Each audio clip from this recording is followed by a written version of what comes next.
నమస్తే, వణక్కం. ఎలా ఉన్నారు అందరూ? నేను మీ బంగారం కుకింగ్ స్పెషల్ వ్లాగ్స్‌లో అందరూ బాగున్నారా? అందరూ బాగుండాలి. అందరూ నేనుండాలి. ఈరోజు వెజ్‌లో రారాజు వంకాయ అండ్ మామిడికాయ అండి. చాలా అంటే చాలా బాగుంటుంది. మామిడికాయ సీజన్ అన్నప్పుడు రకరకాలుగా చేసుకుంటారండి. మామిడికాయ పప్పు, వంకాయ మామిడికాయ, మామిడికాయ పచ్చడి, కొబ్బరికాయ మామిడికాయ, మామిడికాయ చేపల పులుసు అద్దరిపోద్దండి. సో నేను ఇవాళ వంకాయలో వేస్తున్నాను. చాలా అంటే చాలా టేస్ట్‌గా ఉంటుంది. ఫస్ట్ మనం ఒక కళాయి తీసుకుని, ఒక బాండీ తీసుకుని దాంట్లో ఆయిల్ పోయాను కదా ఫస్ట్ నేను. పచ్చిమిర్చి, ఉల్లిపాయలు, టొమాటో వేసుకుని రోలింగ్ చేయాలన్నమాట. టొమాటో అవి వేసుకుని మంచిగా ఫ్రై చేసుకోవాలన్నమాట. ఆ తర్వాత అల్లం వెల్లుల్లి పేస్ట్ నేను వేసాను. ఒక 1 స్పూన్ వేసుకుని అది మంచిగా రోస్ట్ అవ్వాలన్నమాట. అది ఎంత వేగితే కూరకి అంత టేస్ట్ అనమాట. అలానే మాడగొట్టేయకండి. హైలో పెట్టారంటే మాడిపోద్ది అంతే. హైలో పెట్టకుండా మీడియంలో పెట్టుకుని వేయించుకుంటూ ఉండండి. సో దాని తర్వాత నేను వంకాయ ముక్కలు వేసానండి. వంకాయ ముక్కలు మంచిగా ఇలా ఈ షేప్లో కట్ చేసుకోండి. మంచిగా కట్ చేసుకుని ఉప్పు నీళ్ళు నానబెట్టుకుంటే కండ్రెక్కిపోవు, అంటే నల్లగా అవ్వవు అనమాట. నల్లగా అవ్వకుండా బాగుంటున్నాయి, అంటే బాగుంటాయి అన్నమాట. అలా సాల్ట్ వాటర్లో వేసుకుంటే ఇది ఒక టిప్ అండి, రాసేసుకోండి. మరి తెలియని వాళ్ళకండో తెలిసిన వాళ్ళకి కాదు, మాకు తెలిసిలేవో అన్నారు అనక. ఇలా వేసుకుని మనం మంచిగా ఆ వంకాయలో ఉన్న వాటర్ అంతా బయటకు వచ్చేయాలన్నమాట. ఇలా సమపాలలో అన్నీ మంచిగా ఆ వేడి మీద, ఆ సెగ మీద మగ్గుతూ ఉంటే చాలా అంటే చాలా బాగుంటుంది. ఈలోగా మనం ఒక పుల్లటి మామిడికాయని తీసుకుని ఒక చిన్నది దాని పైన పీల్ తీసేసి, తొక్క తీసేసి చిన్న చిన్న ముక్కలుగా కట్ చేసుకుని పక్కన పెట్టుకోండి. మళ్ళీ చెప్పలేదని మాటికి నన్ను అడగొద్దు. ఈలోగా మనం గరిటెట్టుకుని గిరగిర తిప్పేద్దామండి. ఈ వంకాయలు మగ్గాలి కదా కొంత.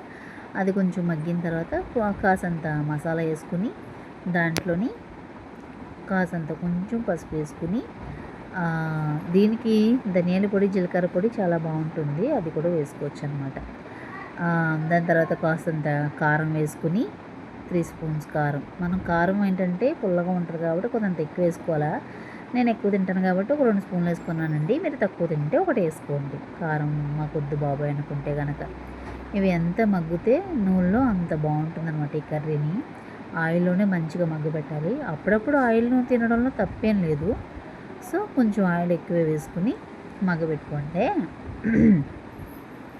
ఇలా మనం తిప్పుతూ ఇలా గిర్ర అలా తిప్పేస్తూ ఉండాలన్నమాట. చెయ్యి నొప్పి పెడుతుందిరా బాబు అని, తిప్పకపోతే మాడిపోద్ది. చూసారు కదా, నేను ఈ స్టేజ్లో కొంచెం ఆయిల్ వేస్తున్నాను. కొంచెం కాదు, కొంచెం ఎక్కువ వేస్తున్నాను. స్పూన్లు అంటే కొంచెం లోతు గరిటె అన్నట్టు స్పూన్లు లెక్క అనమాట. మరి చిన్న చిన్న స్పూన్లు కాదండి, కొంచెం ఆయిల్ ఎక్కువ పడుతుందని చెప్పాను కదా. ఆయిల్ వేసుకుని ఆయిల్లో ఇంకా మనం మూత పెట్టి మగ్గబెడుతూ ఉండాలన్నమాట. ఇలా తిప్పుకుంటూ మంచిగా ఎంత మగ్గబెడితే అంత కూర టేస్ట్ ఉంటుంది, బాగుంటుంది. సో చూసారు కదా, నేను ధనియాల పొడి, జీలకర్ర పొడి ఇంట్లో చేసిందే వేయించి చల్లార్చి దాన్ని మిక్సీ కొడితే ఇట్లా అవుతాయి అన్నమాట. నేను ఇంట్లో చేసిందే వేస్తాను. అప్పటికప్పుడు చేసినవి బాగుంటాయి అన్నమాట. అల్లం వెల్లుల్లి పేస్ట్ అయినా, ధనియాల పొడి అయినా, జీరా పౌడర్ అయినా, ఏదైనా సరే అప్పటికప్పుడు చేసుకుని వేసుకుంటే ఆ కూరల టేస్ట్ కమ్మదనం. రాసుకూర సాంబార్ టిప్పు, ఆ ఫ్లేవర్ వస్తుందన్నమాట. నిలవ వేసుకుంటే అంత రుచిగా ఉండవు. సో చూసారు కదా, నేను కారం మసాలాలు అన్నీ సమపాలలో చూసారు కదా, అట్లా మనం తిప్పుతూ ఉండాలన్నమాట. అడుగు పట్టకుండా, మాడకుండా. మనం ముందే మామిడికాయ ముక్కలు వేసేస్తే బాగా పులుపు ఎక్కువైపోయి అంత టేస్ట్ ఉండదన్నమాట. మనం కూర మగ్గేటప్పుడు, ఉడికేటప్పుడు వేసుకోవాలి, అంత బాగుంటుందన్నమాట. చూసారు కదా, ఇప్పుడు నేను మామిడికాయ ముక్కల్ని ఎట్లయినా కట్ చేసుకోవచ్చు. కొంచెం అంత కరివేపాకు వేసుకుంటే బాగుంటుందన్నమాట. సో నేను వేసి మరీ ఎక్కువ వేయట్లేదు. మరి ఇప్పుడు మనం కూర తగ్గట్టు వేసుకోవాలండి ముక్కలు. వంకాయలు తక్కువ వేసి మామిడికాయ ముక్కలు ఎక్కువ వేస్తే పులుపు టంకొచ్చి మనం తినలేమన్నమాట. సో మనం సమపాలలో చూసుకొని వేసుకుంటూ ఉంటేనే బాగుంటుంది. కొద్దిగా ఒక చిన్న కాయని అది పులుపు ఎక్కువ ఉందంటే ఇంకా తగ్గించి వేసుకోండి. చిన్న చిన్న ముక్కలు వేసుకుంటారు, అవి కరిగిపోతాయి. మన పంటికి తగలాలంటే ఈ మాత్రం సైజులో కట్ చేసుకుని వేసుకోండి. అప్పుడు వేడివేడి అన్నంలో చాలా బాగుంటుందన్నమాట. ముక్క తగిలి వేడి నీళ్ళు కానీ కొంచెం వాటర్, గ్లాస్ వాటర్ పోసుకుని మనం ఈ కూరని అట్లా మగ్గబెడుతూ ఉండాలన్నమాట. ఎంతలా అంటే ఆ వంకాయ ముక్కలు, మామిడికాయ ముక్కలు బాగా ఆ వాటర్లో మగ్గిపోవాలి, మంచిగా కుక్ అవ్వాలన్నమాట.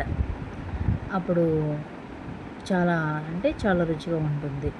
చెప్పాను కదా, సిమ్లో ఒక 45 మినిట్స్. నా కర్రీ టైమింగ్స్ 45 మినిట్స్ అన్నమాట. అలా మూత పెట్టేసుకుని అలా మగ్గబెడుతూ ఉంటే కూర ఎంత ఉడికితే అంత టేస్ట్ ఉంటుంది. రసకర సాంబార్. ఉప్పు ఇలాంటి టైంలోనే సాల్ట్ కూడా చూసుకుని వేసుకోండి. మరీ కూరకి ఉప్పు తక్కువైతే మనం తినలేం కాబట్టి సమపాళ్ళలో ఉండాలి. కాబట్టి ఉప్పు సమానంగా సమాంతరంగా ఉండాలి. రైస్లో తింటే అన్నీ అదిరిపోయింది అని చెప్పాలన్నమాట, అంతలాగా. సో నేను బాగా మగ్గబెట్టాను. కూర ఎగిరిపోయింది. వాటర్ అంతా నేను ఎగరగొట్టేస్తాను. నాకు వాటర్ ఉండకూడదు. ఏ కర్రీ అయినా సరే నేను ఇలా గుజ్జులాగే తింటానన్నమాట. నీళ్ళ ఉంటే నాకు నచ్చదు.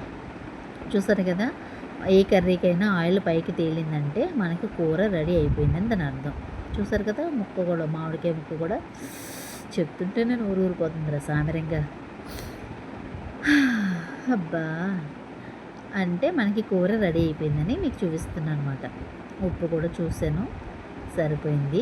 సరిపోకపోతే ఈ స్టేజ్లో వేసుకుంటే ఉప్పు కూడా కరుగుతుందన్నమాట. ఎంత బాగుందండి. మామిడికాయ అంటేనే లలాచలం వచ్చేస్తుంది. ఎవరికి ఇష్టం ఉండదండి మామిడికాయ అంటే? అందరికీ ఇష్టమే. ఇలా వేడివేడిగా మామిడికాయ కూర, వంకాయ కలుపుకొని తింటే బ్లాస్ట్ అయిపోద్ది అనమాట. అంత బాగుంటుందని దాని అర్థం.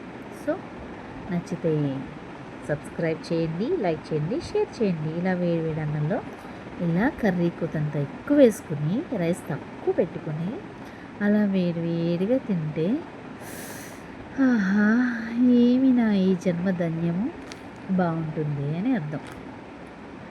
నేను మీ బంగారం కుకింగ్ స్పెషల్ లాగ్స్తో వంకాయ మామిడికాయ. Thank you.